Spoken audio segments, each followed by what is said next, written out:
Ассаламу алейкум. Өзбекстан Республикасы президентінің 2026 жыл 15 январ күнгі кітап құмарлық мәдениетін рауажландыру һәм халық арасында кітап оқуға қызығушылықты асыру іс-ләжлары хақындағы қарарының орынлануын тәминлеу мақсатында Қарақалпақстан Республикасы телерадио каналы, мемлекеттік мекемесі, Қарақалпақстан Республикасы Жастар істері басқармасы, Қарақалпақстан жазушылар ауқамы, Республика рухи ағартушылық орайы Қарақалпақстан бөлімі, Қарақалпақстан Республикасы мәлімдеме кітапхана орайы менен біргелікте білімлер бәйгісі теле ойыны кітапқұмарлар майданы жөнелісінде таярланып барылмақта. Демек, бүгін теле ойынымыздың нәубеттегі саны эфирде. Телеойынымыздың бүгінгі қатынасушылары Нөкіс қаласы мектепке шекемгі һәм мектеп білімлендіру бөліміне қарасылы 31 санлы айрым пәндер тереңлестіріліп оқытылатын класслары бар Улма орта білім беру мектебінің Қарақалпақ тілі һәм өзбек тілі әдебиеті пәні мұғалімлері. Бірінші сандағы қатынасушымыз Сүннетбай Айтмұратов, Қарақалпақ тілі һәм әдебиет пәні мұғалімі. Екінші сандағы қатынасушымыз Инабат Ибадуллаева, өзбек тілі һәм әдебиеті пәні мұғалімі. Үшінші сандағы қатынасушымыз Надра Сапарбаева, өзбек тілі һәм әдебиет пәні мұғалімі. Төртінші сандағы қатынасушымыз Арзайым Абдыкаримова, Қарақалпақ тілі һәм әдебиет пәні мұғалімі. Бесінші сандағы қатынасушымыз Малика Нажимова, Қарақалпақ тілі һәм әдебиет пәні мұғалімі. Телеойынымыз 3 шарттен ібарат. Әлбетте қатынасушыларымыз бұл шартлерімізді қай дәрежеде орындалғандығын бақылап бару үшін студиямызда төреші ағзаларымыз да бар. Оларды жақыннан таныстырып өтсем. Насиба Жұманиязова, Қарақалпақстан Республикасы мәлімдеме кітапхана орайы сектор басшылығы. Гүлбахар Садықова, Республика рухилық һәм ағартушылық орайы Нөкіс қалалық бөлімі басқа негесі.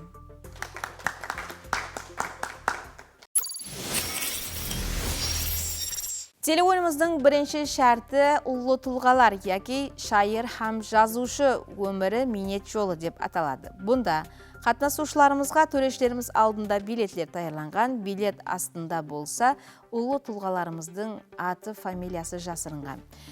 Міне осы ұлы тұлғалардың бірін алып, оның өмірі, дүрдушілігі хақында 1,5 минут ішінде мағлұматлар айтуы керек болады. Құрметті қатынасушылар, соңында айтып өтуіміз керек, әрбір айтылған мағлұмат есепқа алынып бал қойылады. Әлбетте бұл ұлы тұлғалар мен оқыған кітаплар дізімі, яғни шартымыздың дізімі, бұл бір хапте бұрын экранларыңызда көрініп тұрған телеграм-бот каналымыз арқылы жарияланған. Демек, қатынасушыларымыз қайсыдыр мәністе шартымызге таяр деп айтсақ болады. Мархамат, бірінші сандағы қатынасушымыз Сүннетбай, сізбенен шартымызды баслаймыз.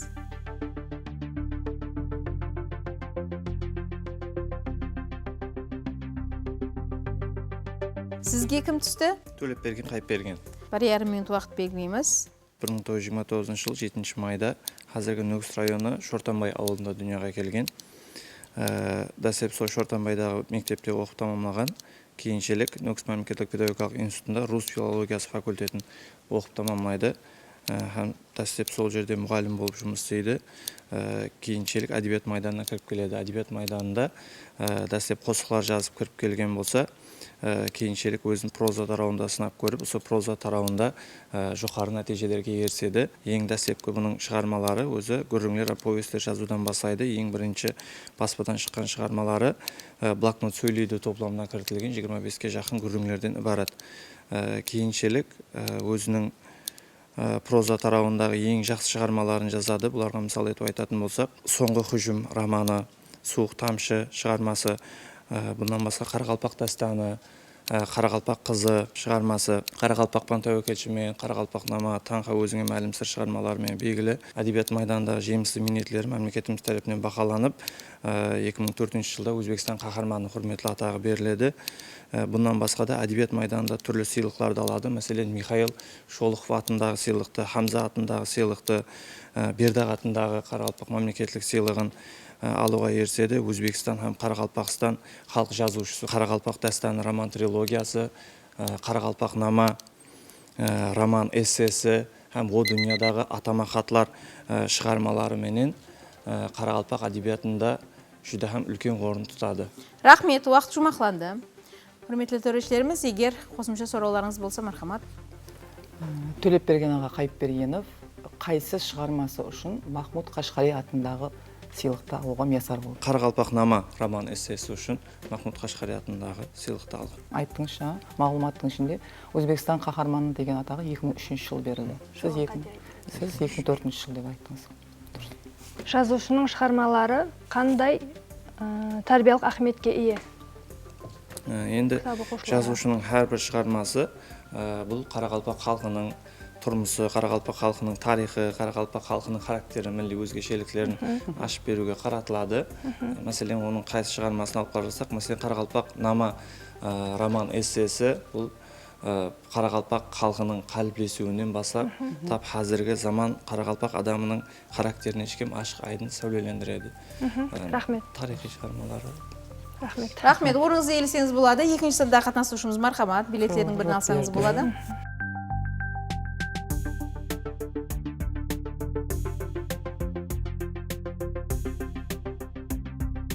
Иван Тургенов. 1,5 минут белгіледік, айтып бастасаңыз болады. Иван Тургенов rus adabiyotining ko'zga ko'ringan namoyandalaridan hisoblanadi. U 1818-yilda Rossiyada tavallud topadi, Oryol shahrida. Ivan Turgenov Peterburgda o'qiydi, pedagogik institutida falsafa fakultetida tahsil oladi. U keyinchalik Berlinda va Parijda ham o'qib tahsil oladi. U yerda ko'pincha klassik filologiyasi va falsafa haqida ma'ruzalar tinglaydi. Ivan Turgenovning ko'zga ko'ringan asarlaridan biri bu Otalar va bolalar, Rudin asarlari hisoblanadi. U dastlabki adabiyotga qadam qo'yishi asosan romantik she'rlar bilan boshlaydi, lekin keyinchalik Berlinga, Parijga borib, ko'zga ko'ringan ijodkorlar bilan hamkorlikni boshlagandan keyin u realizm yo'nalishida ijod qilishni boshlaydi. Ivan Turgenov 1883-yilda vafot etadi. Рахмет, уақыт жұмақланды. Иван Тургенов нешінші жылдан басылап Париж қаласында жасай басылайды? Жауап жоқ. 1847 жылдан басылап. Иван Тургеновтың қайсы романы рус реализмінде, яғни рус әдебиетінде ең текарғы шоққа есептелінеді? Otalar va bolalar. Үшінші санда қатынасушымыз, төрештеріміз алдындағы солдан бір билетті таңлап алсаңыз болады, мүмкәниетіңіз бар. Бұл ұлы тұлғаларымыз өзбек, қарақалпақ һәм жаһан әдебиетінен түзілген.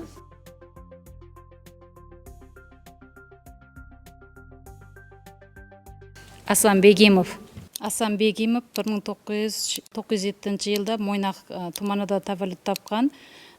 Dastlabki ta'limni Qo'ng'irot tumanidagi maktabda ta'lim olgan.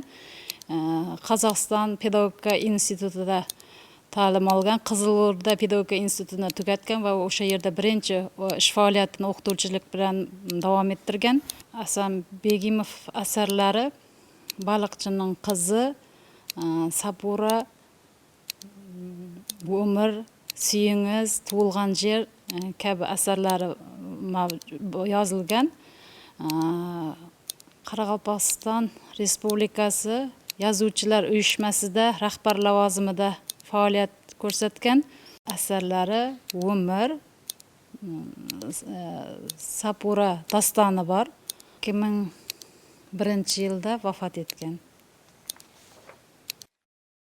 Marhamat төрештеріміз. Асан Бегимовтың балалық дәуірі қандай социалдық шариғатта өтті? Һәм оның дөретушілігіне тәсірі қандай болды?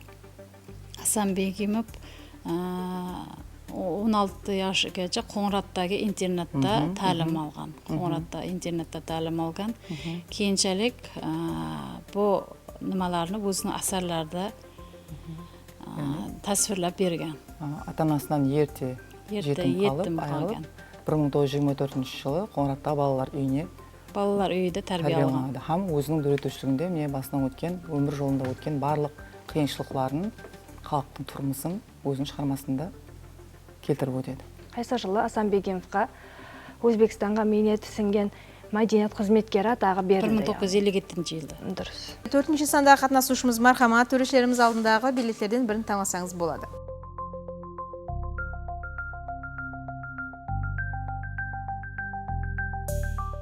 Бұл шартте маған Ғафур Ғұламның өмірі әмді өретушілігі ақында түсті.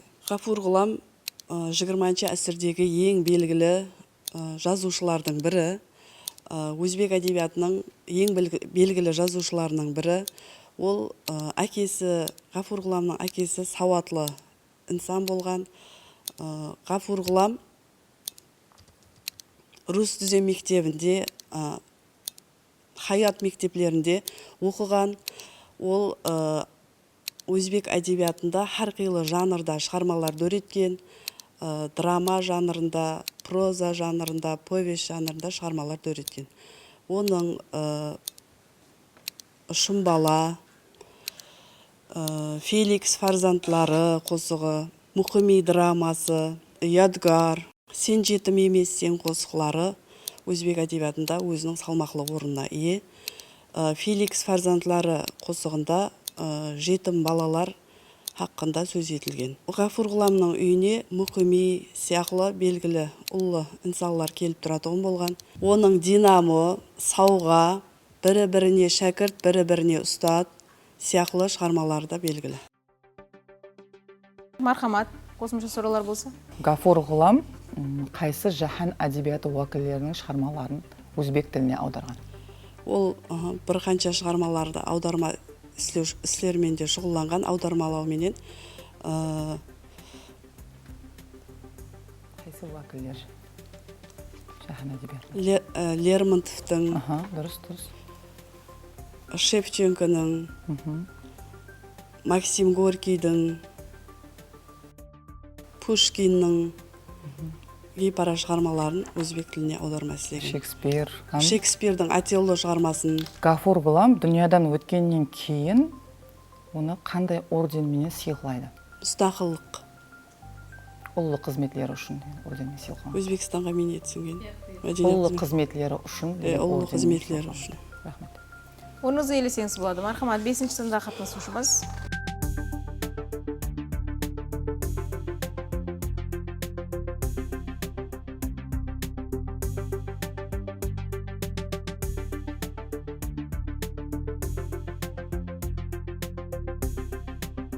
Маған Абдулхамид Чолпанның өмірі һәм өретушілік хақында. Абдулхамид Чолпан 1897 жылы Андижан қаласында туылады.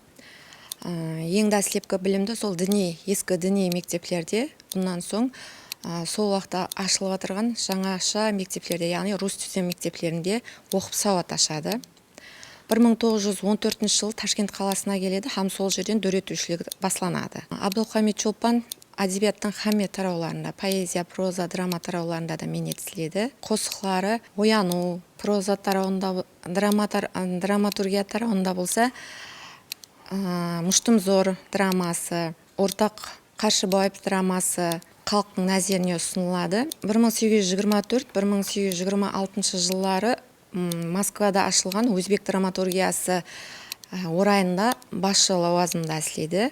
Жадитлерге қарсы көтеріліп отырған қарама-қарсылықлар Чолпанды да шетте қалдырмайды. 1937 жылы қамаққа алынады. Һәм 1938 жылы атуға хүкім қылынады. Чолпанның шығармалары ең бірінші мәртебе рус тілінен нешінші жыл баспадан басылып шығарылады, һәм қайсы романы кіртіледі рус тілінде? Кечева күндіз романы. Нешінші жыл басылып шығады? Жылы есімде жоқ. Ярқынай деген, яғни Жарқынай пьесасы, Кечева күндіз дұрыс, 2009 жылы. 2009 жылы. Рахмет, орныңызды елесеңіз болады. Qadrdonlar, birinchi shartimizda to'rishlarimiz o'ylasib baholayman degancha sol narsani aytib o'tgim keladi. Ya'ni siz necha yoshda yoki bo'lmasa qaysi kasb egasi bo'lganingizga qaramasdan tele o'yinimizda qatnashib, o'qigan kitoblaringiz bo'yicha bilmingizni sinoqdan o'tkazsangiz bo'ladi. Buning uchun ekranlaringizda ko'rinib turgan Telegram bot kanalimizga o'zingizning fikr usuningizni yozsangiz bo'ladi. Qadrdonlar, demak, birinchi shart bo'yicha qatnashuvchilarimizning algan ballarini bilish uchun so'z navbatini to'rishlarimizga beramiz. Birinchi shart bo'yicha birinchi qatnashuvchimiz Sunnatbay Aytmuratov To'lebbergen Qaypergenovning umri haqida yaxshi ma'lumotlarni berdi. Berilgan so'rovlarning bariga to'liq javob berdi. 36 ball qo'ydik. Ikkinchi qatnashuvchimiz Inobat Ibadullayeva berilgan so'rovlarning ikkovini to'liq javob berdi. Ma'lumot to'liq bera olmadi. 22 ball qo'ydik. Uchinchi qatnashuvchimiz Asanbiyev o'rgatuvchiligi bo'yicha Nadira Safarbayeva ma'lumot to'liq javob bera olmadi, to'liq ashq aytib bera olmadi, biroq berilgan so'rovlarga ikki savolga javob berdi, 22 ball qo'ydik. To'rtinchi qatnashuvchimiz Arzayim Abdukarimova G'afurg'ulom bo'yicha tushdi. Bu G'afurg'ulom bo'yicha ma'lumot to'liq aytib bera olmadi, to'liq ashq aytib bera olmadi. So'ngdan da berilgan so'rovlarga birini javob berdi, 20 ball qo'ydik. Beshinchi qatnashuvchimiz Malika Najimova Cho'lponning umri haqida ma'lumotlarni aytdi. Berilgan so'rovning 3ni to'liq javob berdi, 24 ball qo'ydik.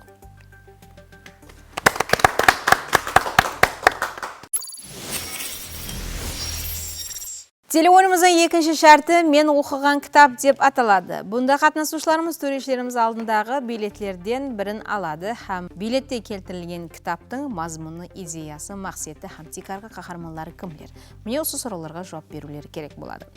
Adetdagidek 1,5 minut vaqt beriladi. Birinchi sonda qatnashuvchimiz siz bilan boshlaymiz. Marhamat.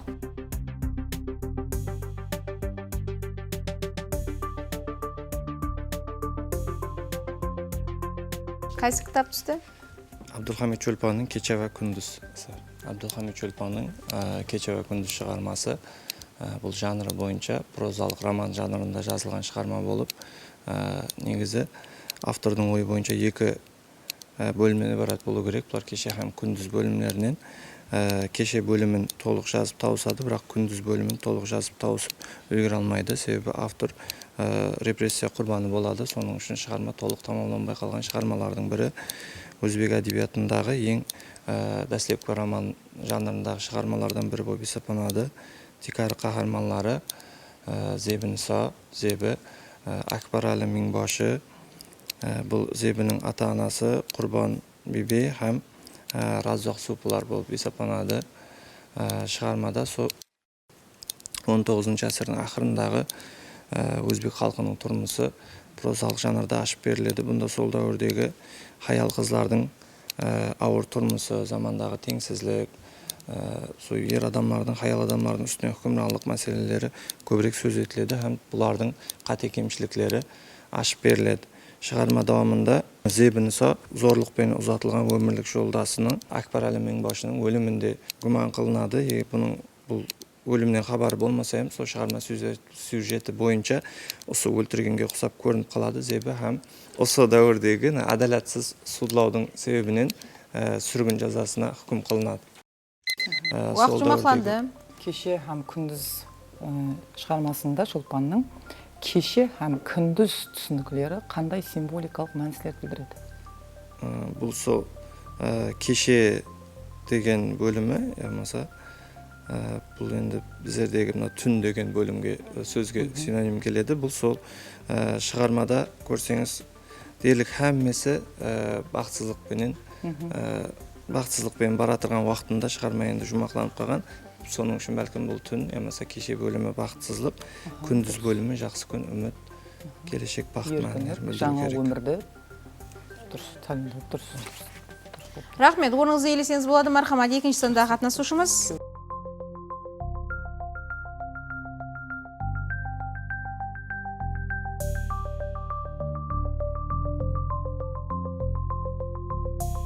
Asanbegimovning Balxshining qizi romani. 1,5 minut vaqt belgiladik. Boshlasangiz bo'ladi. Asanbegimovning Balxshining qizi asari bu Qoraqalpoq adabiyotida eng birinchi romanlardan biri bo'ladi. Bu Balxshining qizi asarida Qoraqalpoq xalqining mardligi, qaysar xalqligi, hech qanaqa mehnatdan qochmasligi ochib beriladi. Asosan Orol dengizi atrofida yashovchi baliqchilar hayoti tasvirlangan. Asarning bosh qahramoni Ayqiz deb aytiladi. Asli to'liq ismi Ayparshim bo'ladi. Jengeleri deb aytamiz. Ismini to'liq aytmasdan Ayqiz deb aytadi va xalq ham uni Ayqiz deb chaqirishni odat qilgan bo'ladi. U baliqchining qizi bo'ladi. Qallibek nomli uning akasining ismi. Ayqiz mard timsol qilib tasvirlangan. U qiz ayol kishi bo'lishiga qaramasdan erkaklar bilan teng darajada baliqchilik bilan ham shug'ullanadigan, o'zining ota kasbini davom ettirayotgan qiz timsoli qilib tasvirlangan. Bu Ayqizning timsoli orqali butun Qoraqalpoq xalqining, Qoraqalpoq qizlarining mardligi tasvirlanib berilgan. Bu yerda ayol qizlarning tengsizligi ham yetishmovchilik, kambag'allik ham tasvirlab beriladi, chunki Qallibek u boylardan qarz oladi va u qarzni to'lay olmaganligi sababli ham ko'p qiyinchiliklarga uchraydi. Rahmat. Marhamat, so'rovlar bo'lsa? Hasan Begimovning Baliqchining qizi chiqarmasining chekarg'i ideyasi qanday, tarbiyalik ahamiyati? Boylar bilan kambag'allar orasidagi munosabat ham bor. Undan tashqari Qoraqalpoq xalqining mardligi va mehnatkashligi eng ko'zga ko'rinadigan xarakter xususiyatidan biri. Rahmat, o'rningizga egillasangiz bo'ladi. Marhamat, navbatdagi qatnashuvchimiz.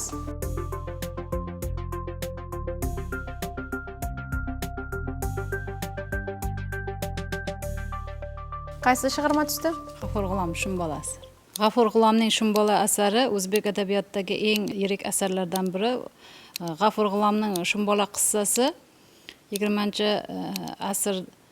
20-yillardan keyin yozilgan hajviy asar sifatida tan olingan. Hajviy asarda bosh qahramon Qoravoy voqealar o'sha Qoravoyning uyidan chiqib ketish jarayonidan boshlanadi. Uning o'rtog'i Amon, ular o'sha sarguzashtlarida juda ko'p qahramonlar bilan, ya'ni insonlar bilan uchrashadi. Bular boy, mulla,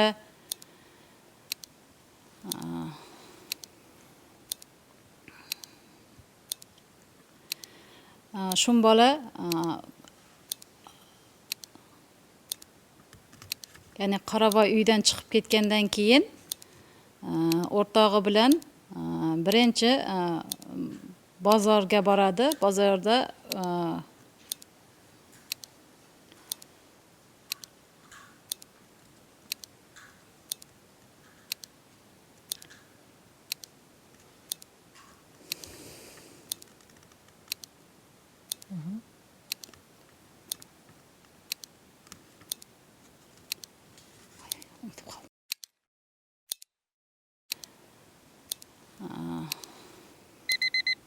Vaqt jumoqlandi. Marhamat, qo'shimcha so'rovlar bo'lsa? Жазушы Shumbola obrazi orqali xalqqa neni ko'rsatmoqchi bo'ldi? Shumbola obrazi orqali o'sha davrdagi asosan bu avtobiografik asar hisoblanadi. Avtobiografik asar, ya'ni yozuvchi o'zini boshidan kechirganlari, ko'rgan kechirganlarini yozgan asar avtobiografik asar. Lekin bu nimada adabiyotda avtobiografik asar sifatida tan olinmagan.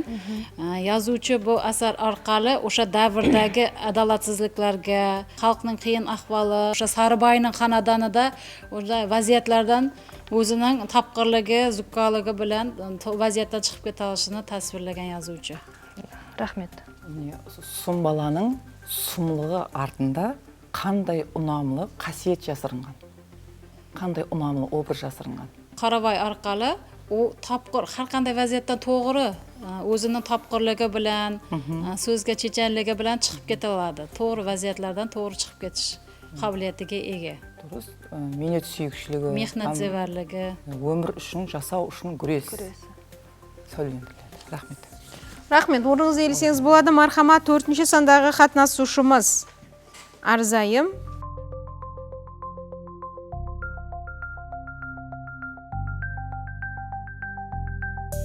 Ivan Turgenevning Mumu romani. Ivan Turgenevning Mumu шығармасы повесть жанрында жазылған. Бұл шығарма бір бай әйелдің шаңырағында болған уақия сөз етіледі. Бұл бай әйелдің шаңырағында бірнеше қызметкерлері болады. Соның ішінде шаңырағына ауылдан Герасим деген сөйлей алмайтұғын, естітпейтұғын гүң қызметкер етіп алып келеді. Гүң болса да, бірақ қатты минеткеш, хадал, өзінің берген уәдесінің үстінен шығатұғын, әрқандай қандай қиыншылық болса да минеттен қашпайтұғын, өзінің һәм сол сондай кемшіліктеріне қарамастан сол шаңырақтағы қызметкерлер арасында абыройына да ие еді. Себебі ол көрген адалатсыздықтарына дұрыс жумақ шығара алады. Ол сол шаңырақта және бір кірші қыз Татьяна деген қызға ашық болады. Өзінің жақсы көретұғылығын көрген жерінде оған білдіргісі келеді. Оған өзінің ашықлығын білдіру үшін сұлу бір қораз кәмпитті сауғаға береді. Қыз бұны алады, бірақ бай әйелменен есік ағасы арасында сәубетте бұл Татьянаны сол шаңырақтағы және бір қызметкер ішушілікке беріліп кеткен Капитон деген жігітке тұрмысқа бермекші болып ойласады. Оған Уақыт жұмақланды. Рахмет. бас тартады, бірақ Татьяна менен сөйлесіп, оны көндіреді. Татьяна тұрмысқа шығады Капитонға. Иван Тургеновтың Муму шығармасының бас қаһарманы Герасим не үшін өзінің ауылына қайтып кетеді? Адалатсыздықтарға шыдай алмайды, себебі ол қыз тұрмысқа шығып кеткеннен кейін соны шығарып салып кетірген уақытта алдынан бір суда кішкентай бір күшікті тауып алады. Сол күшікті өзі минет етіп тәрбиялайды. Оны үлкейгеннен кейін жаңағы бай әйел қарсы болып басқа жаққа апарып таслайды. Оны қайтадан үйіне қайтып келгеннен кейін бәрібір Герасимнің өзін мәжбүрлеп сол итті өз қолымен өлтіртеді. Сол адалатсыздықтарға, аял қызларға болған мүнәсібеті оның суып кетеді. Ең жақын адамы, адам сыпатында мақлұқ, бірақ ең жақын оның достысы болған. Содан айырылған үшін өзінің ауылына қайтып кетеді. Менде бір сұрау бар еді. Бұл Герасимнің мінез құлқы сізге қалай тәсір етті? Шығармадағы бас қаһарман. Ешкім менен сәубетлесе алмайды, ішіндегі болған сезімлерін білдіре алмайды, сезім тұйғыларын. Тек қана һәме нәрсені хадалықпенен жеңіп отырады, минет етуменен жеңіп отырады. Рахмет, оныңыз елесеңіз болады. Мархамат, нәубетте қатынасушымыз.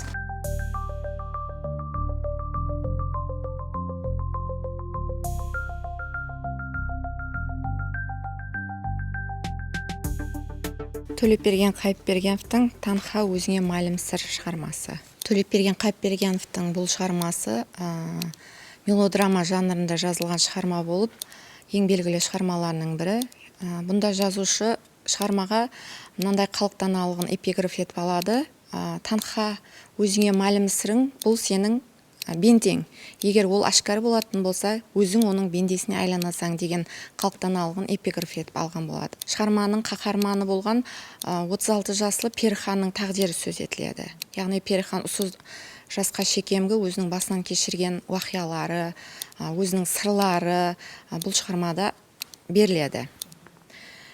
Перхан 36 жаслы хаял болады шығармада. Яғни ол осы дәуірге шекем көп қана қиыншылықтарды басынан кешірген, тұрмыстың ащы дұшысын көрген. 2 жылдың ішінде анасы һәм туысқанлары бірден қаза табады. Бұған шыдай алмаған ғары әкесі Нұржан ғары қызын алып, сол Қарақалпақстанның ең бір шеткі аймақларына көшіп кетуге мәжбүр болады. Қоныс жаңалау мақсатында. Һәм сол совхоздың малларын бағушы падашы болып кетеді. Бұл жүда ұзақ жерлерде, яғни адамлардан ұзақта, жырақта жайласқан жер болады. Бұл жерде тек қана 5 қожалық бірге жасайтын болады. Һәммесі шопалар. Перхан осы жерде әкесімен бірге жасайды, қыз болып ер жетеді. Қыз болып ер жеткеннен кейін оның кеуілінде әрқилы тұйғы сезімдер басланады. Бұл дәуірде оның менен сөйлескенде, тілдескенде ешқандай адам болмайды. Рахмет. Мархамат, біз тыңлағымыз келіп аты шығарма хақында, мазмұны хақында. Лекін уақытымыз мейленген. Мархамат өрешеріміз. Танха өзіңе мәлім сыр арқалы жаңа айттыңыз қой, өзің сырыңды біреуге айтсаң, сен оның бендесіне айланасаң.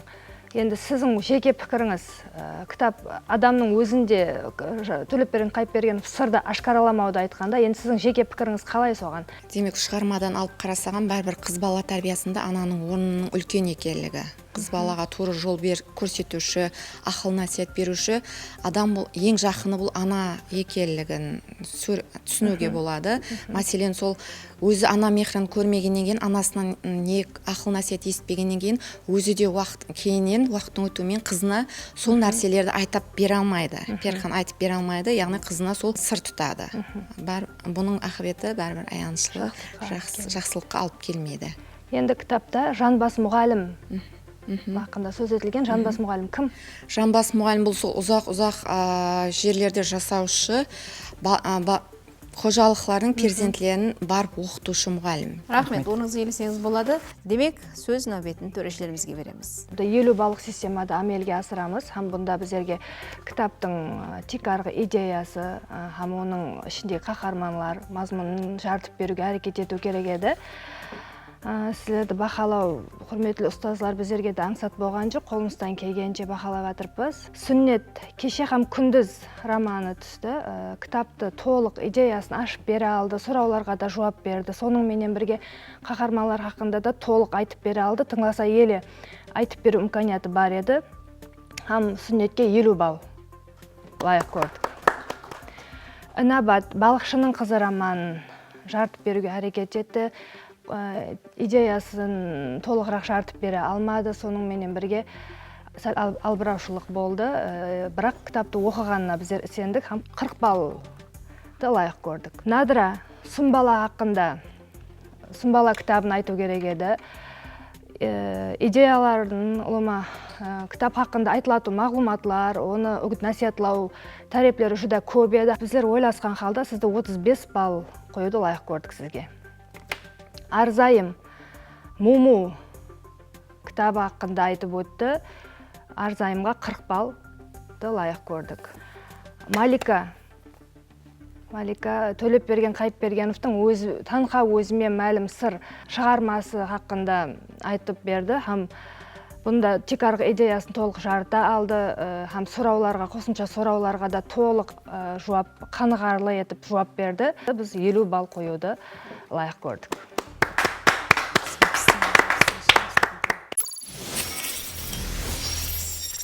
Телефонымыздың 3-ші шарты, сұрау жауап шарты. Бұл шартты әрбір қатынасушыға 5 сұраудан беріледі. 1 минут ішінде жауап беруге харекет ету керек. Әрбір дұрыс жауап 10 балл менен бақаланады. Жамы 50 балл топлау имканиятына ие болады.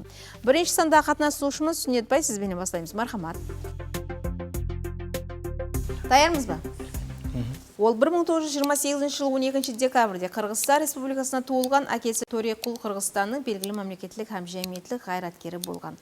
Кім хақында бармақта? Белгілі жазушы Шыңғыз Айтматов. Жауабыңыз дұрыс. Маспача дастанда Маспачаның анасының аты? Қарашаш. Жауабыңыз дұрыс. Қарақалпақстан Республикасының минет сіңген мәдениет қызметкері Бабаш Исмаилов қандай қосықлар топламын білесіз?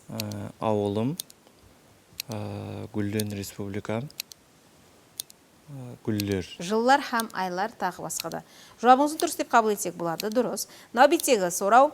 Бұл шығарма 473 бәйттен ібарат болып, шын мәнісінде ашықлық дастан. Дастан Алтын Орда хұмдарларының бірі Мұхаммед Қожабекке арналады. Бұл қайсы шығарма һәм авторы кім? Хорезмидің Мұхаббатнама шығармасы. Жауабыңыз дұрыс. Эрнест Хемингуэй қайсы шығармасы үшін Нобель сыйлығын алады? Бұл Ғары һәм теңіз.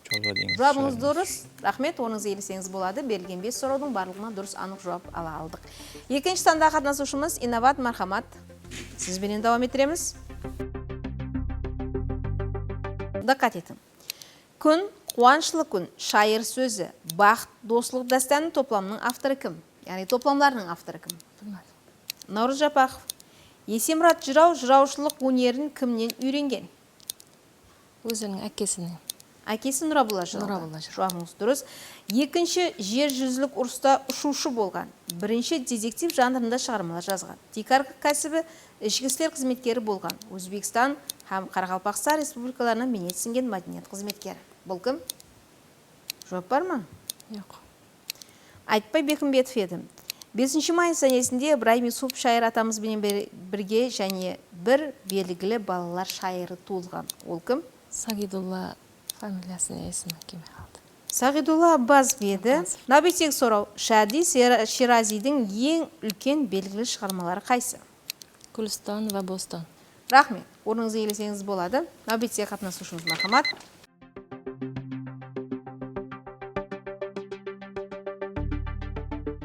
Даярмыз ба? Дыққат етің, сұрау төмендегіше. Омар Хайям қандай өнер иелерінің шаңырағында туылған? Çadır tükücüler. Жауыңыз дұрыс. Гарри Поттер шығармасының авторы? Kidl Robin. Гарри Поттер шығармасының авторы белгілі инглиш жазушысы әлемге белгілі болған бұл Джоанна Кэтлин Роулинг еді. Нәубеттегі сұрау. Бір-бірі менен іздіктер ауырланып отырған оқиғалардың қысқаша жинағы не деп атаймыз? Сюжет деп атаймыз. Ол 33 жыл өмір сүреді. Оның шығармалары қарақалпақ прозасының рауажлануында айрықша орын иелеген. Қысқа өмір көрсетіп, өшпес із қалдырған кім еді? Мырзағали Дәрібаев еді. Махмуд Қожа Бекбодидің белгілі драмалық шығармасы қайсы? Пәдәркүш. Жауабыңыз дұрыс. Рахмет, орныңызға елсеңіз болады. Давайте қатынасушымыз мархамат.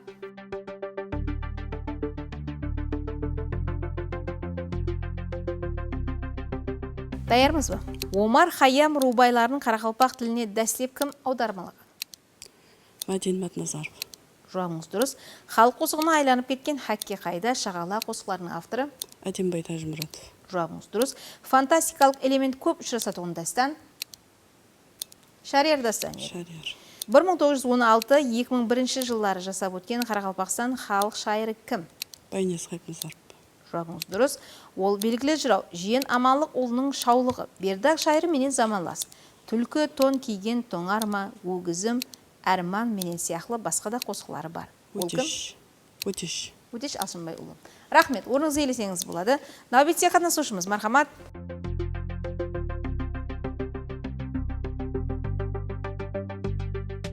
Даярмыз ба? Дыққат етің. Өзбек әдебиетінде бірінші роман қайсы һәм кім авторы? Өткен күндер Абдулла Хадри. Жауабыңыз дұрыс. Ол 13-14 жасынан қосық жазуды бастайды һәм 16 жасынан бастап өз елінің белгілі шайыр дәрежесіне жетеді.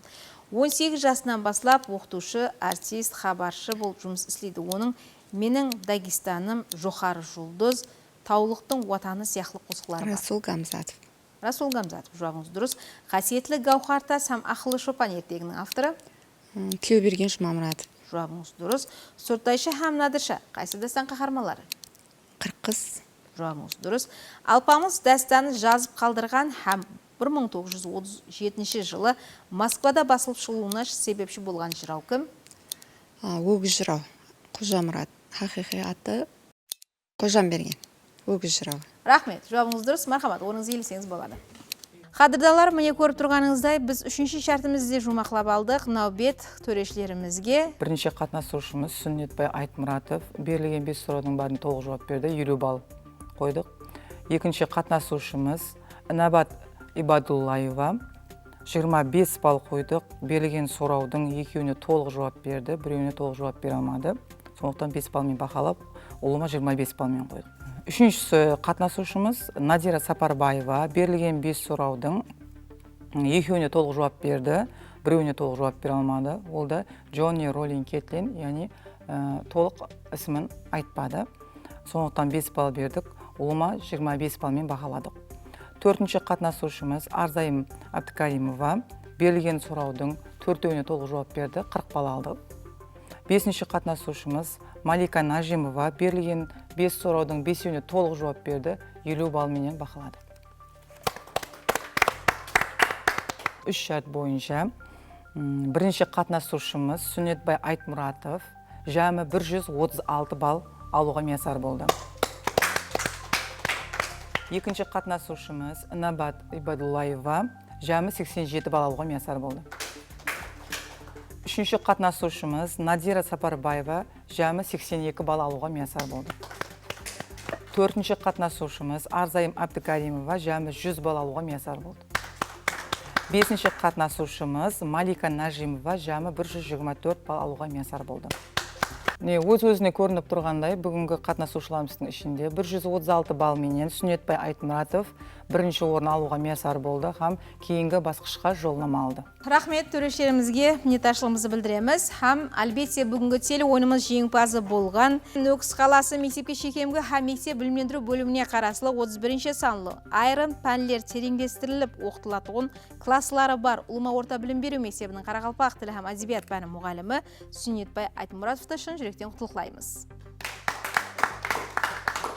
Білесіз бе, көркем сөз ұстасы Асхат Мұхтардың сондай пікірі бар. Кітап байлық, бірақ сатып алғаны емес, оқылғаны. Себебі кітаптың бізге берері көп. Солай екен, қадырданлар, кітап оқудан хасла шаршамаң. Сау, саламат болың.